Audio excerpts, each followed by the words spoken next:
In the several months that I had shared the Baker Street lodgings with Sherlock Holmes, I was consistently amazed by the indefatigable energy he poured into his never-ending war on crime. But my physician's eye could see the strain that perhaps another wouldn't have noticed. Thus it was one morning that I prevailed upon him to join me for a day in the country. All seemed tranquil at first, but I was to learn, as I did in later years, that when Sherlock Holmes did not seek trouble, it often sought him.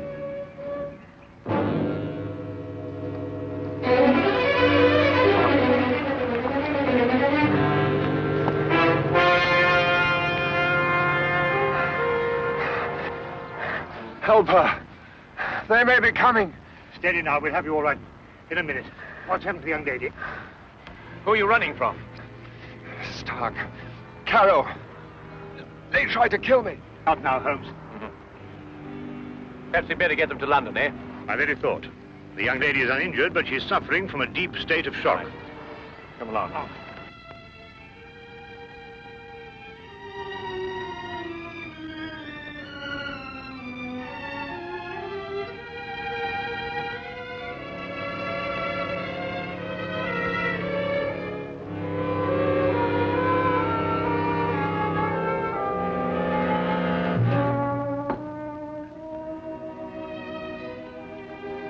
Just drink this, will you?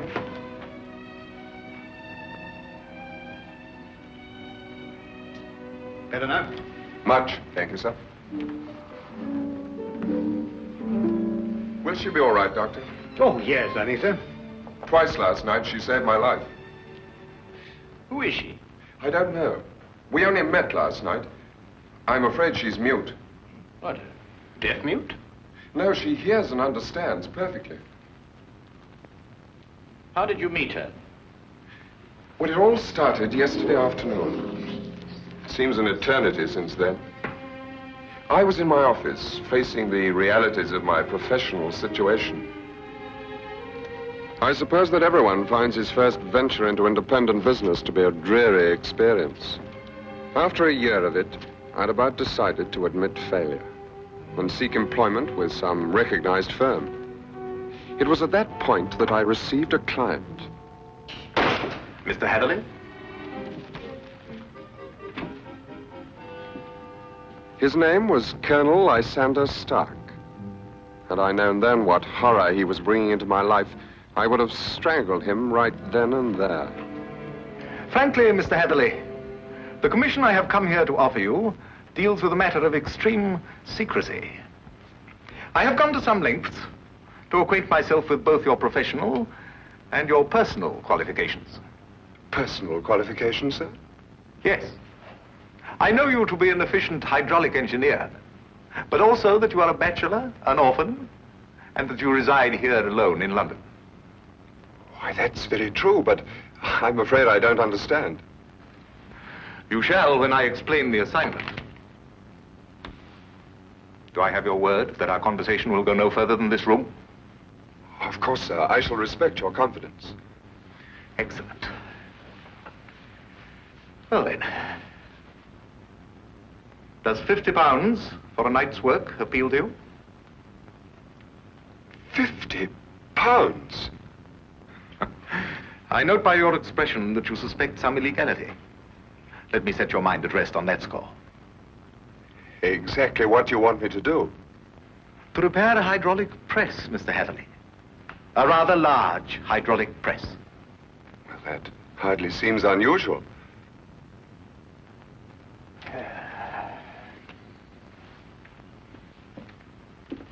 For some years, I have owned a small place in the country just outside London. Recently, it has come to my attention that the land contains a vein of something commonly called fuller's earth. I trust you are familiar with the term. But ore is dug out of the earth. Why should you need an hydraulic press? I'm a businessman, Mr. Hatherley. Undoubtedly, the land surrounding mine contains more of such wealth. I hope to use the income from my own discovery to purchase my neighbor's land cheaply before he discovers its hidden wealth. I see. If my neighbor were to suspect what wealth he treads on daily, he would never sell at any price. It's quite clear now. You use the press to mold the dug earth into some innocent form so that you can dispose of it without suspicion. Precisely. Very ingenious. There's a fortune down there.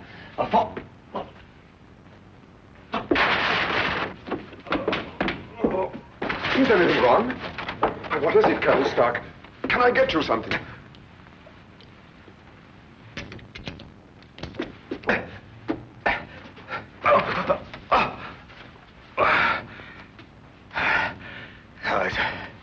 It's all right. My heart. I oughtn't to get too excited.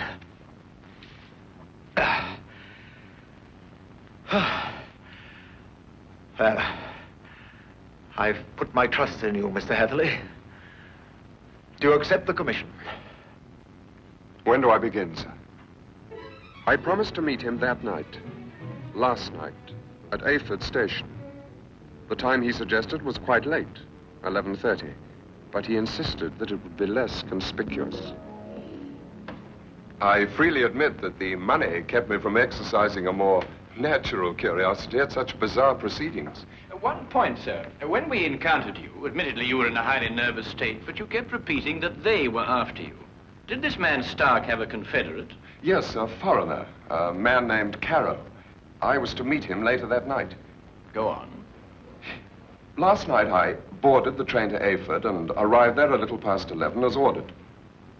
And Colonel Stark was waiting? He was. We drove for almost an hour, and then we stopped suddenly, and he almost pulled me into a darkened house. Stark muttered under his breath as he fumbled to strike a match. But suddenly a light appeared at the top of the stairs.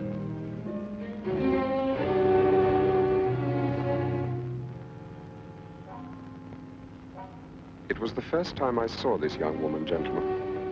Even in the poor light, beauty and fear were sharp in her face.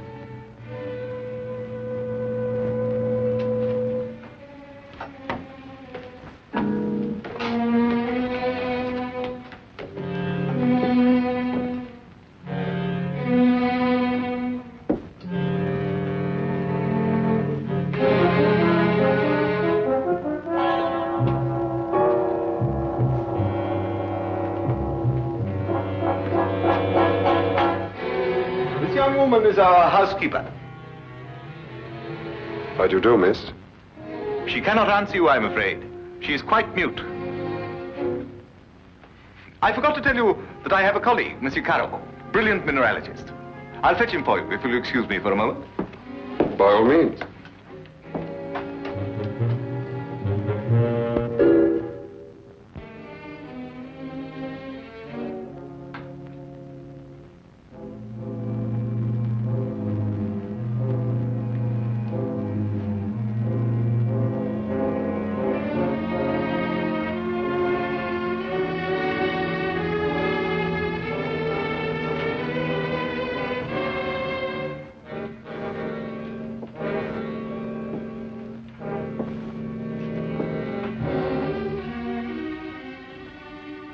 Is there anything wrong? You want me to leave? Why?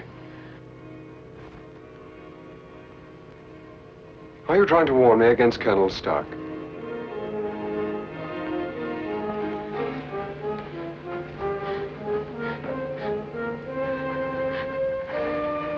But why should I fear Colonel Stark? I only met him this afternoon.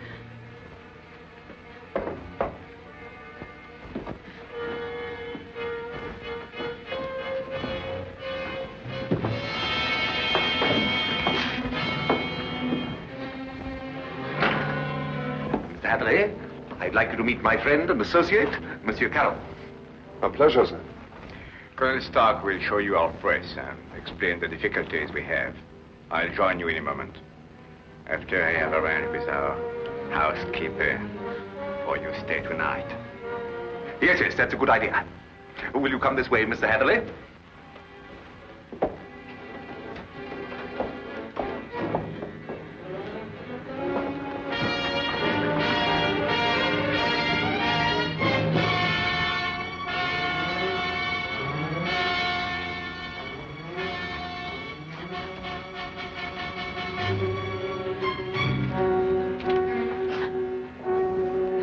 I thought you have learned better, my dear. Perhaps I'll have to send you back to school.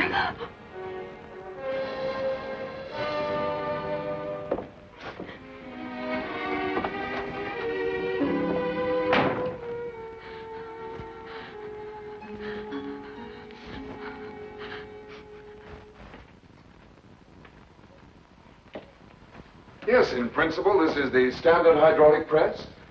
Though I must say I've seen few as large. Indeed? And so it does the work of 4 ordinary presses. I think I told you that time is my greatest foe.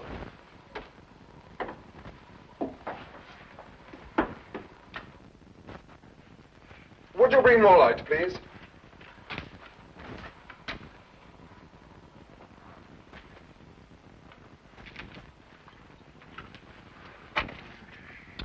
Wood.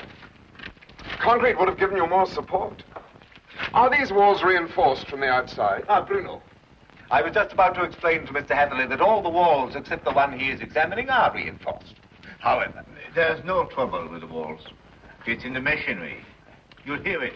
Good. Just wanted to check up first.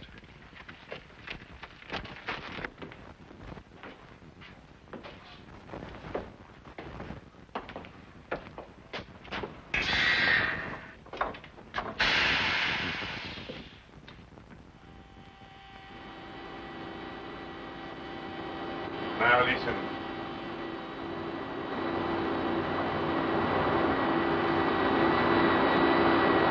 Know what it is? One of the cylinders is leaking fluid, cutting down your power. Turn it off and we'll have a look at the driving rods.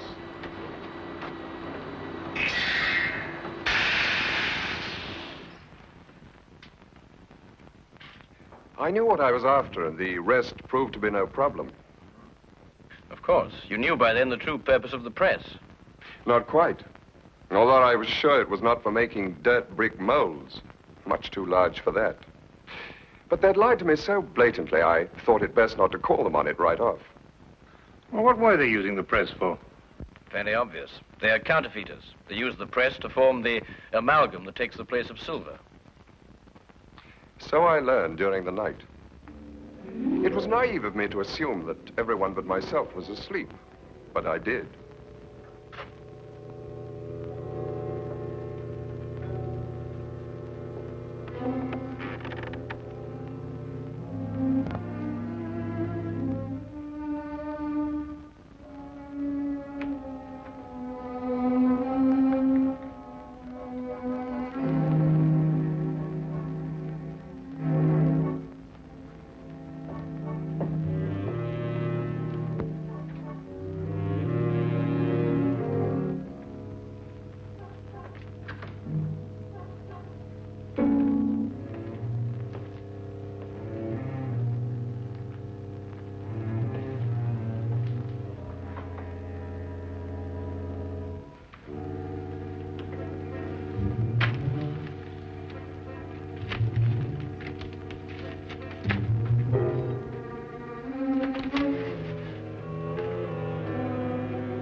Amalgam, Mr. Hatherley.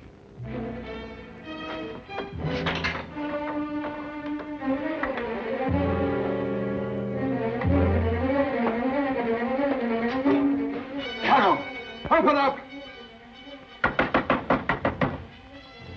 Let me out of here, Carol!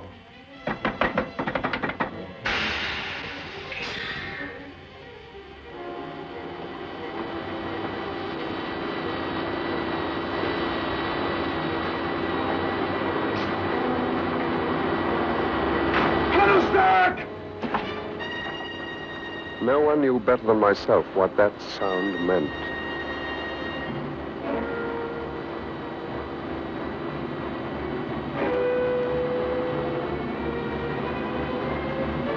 Caro had started the press. Within minutes, that cold ceiling would be down with a force capable of grinding me to a shapeless pulp. And there was no way in the world I could stop it.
will come with me.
What is this?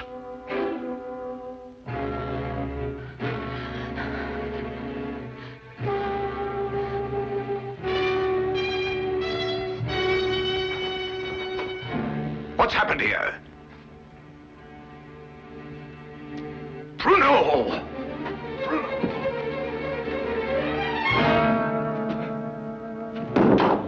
No. No.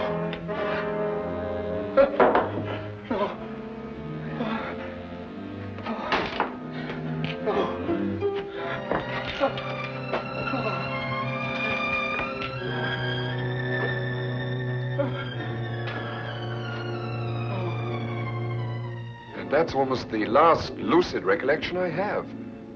I remember carrying her outside and plunging ahead into the darkness. Then you have no memory of going through the woods? Almost none. The next thing I remember, you and Dr. Watson were bending over me. Are you all right? She screamed. Did you hear her? Yes, quite clearly. Please, don't let them send me back. I can't bear it. There now. Brandy, Holmes, will you? That's right. You'll be all right. Here, drink this, will you? And Spencer. Now, tell me, do you know this gentleman? Yes, Mr. Hatherley. Oh, you can speak. Oh, why last night did you pretend? I wasn't pretending. I've been unable to speak for a year. Excuse me, Miss, Connors, Ruth Connors. Miss Connors. I gather that the events of last night gave you a shock, rather like a shock you received a year ago. Yes. When I saw the gun in Colonel Stark's hand, and it was pointed directly at me, a year ago, another young man visited us to fix the hydraulic press. I see. What do you know about this other young man? I was standing there, watching, when all of a sudden Colonel Stark fired his gun straight into the other young man's face. Why didn't you go to the police? I did. But first I must tell you that Mr. Carew is my uncle and guardian. He's my only living relation. And when I witnessed the murder, he fell upon me, repeating over and over, "You must never say a word. You must never say a word." But the first opportunity I had, I ran to the police. What did they do? Nothing. Because from that moment to this, I've been unable to utter a sound or speak a word. It was as though my throat was frozen up. Incredible. I have heard of this before. The worst of it was, my uncle learned of my attempt to inform on him and had me committed to Bedlam. The insane asylum? I spent 6 long months there, 6 horrible, unforgettable months before they released me in his custody. After that, he forced me to do his bidding by threatening to send me back. Send me back to school was the expression he used. Why, that's horrible. Very. And I think it's time we called in our old friend, Inspector Lestrade. If only to deal with this man, Carew. You're not forgetting Stark, are you? Oh, I expect we'll find his remains, Watson. The loss of his medicine undoubtedly saved England the cost of executing him. Well, come along.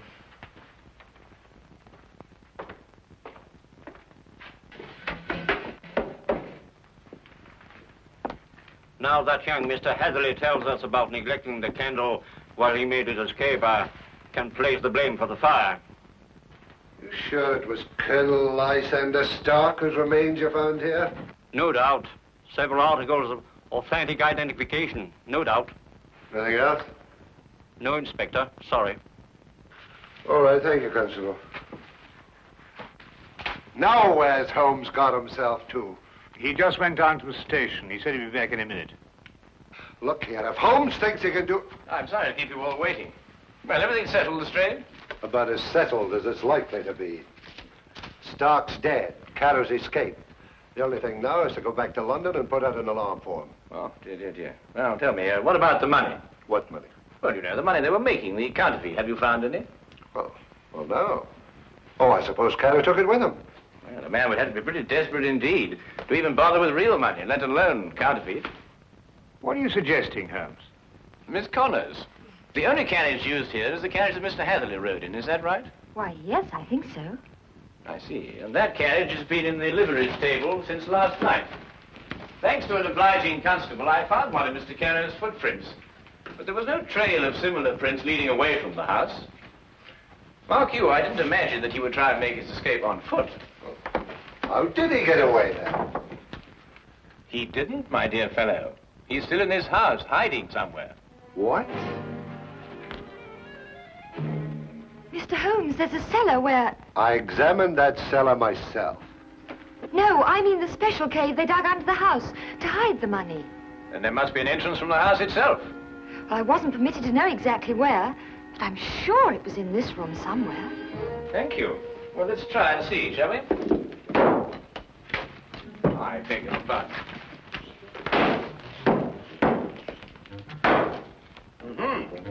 What have we got here?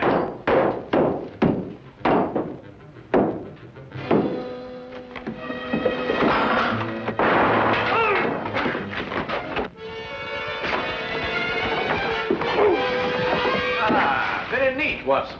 Oh, there wasn't anything to it. Now then, what have we got here? Oh, just nicked me, Doctor. Nothing serious. Well, we'll have a look at it anyway. Hold on. Some of you may lend a hand in here. That's that. I don't believe you'll have any more trouble with Mr. Carew. This has been a nasty business all round. I've lost my £50 fee, been roughed up, but it could have been worse, I suppose. A good deal worse, my friend. For example, I believe this is yours. Mine? Yes. What is it? Your shoe, I believe. I recovered it from the press. Yes, it makes one think, doesn't it? Well, Watson, you were quite right. A day in the country can be quite relaxing.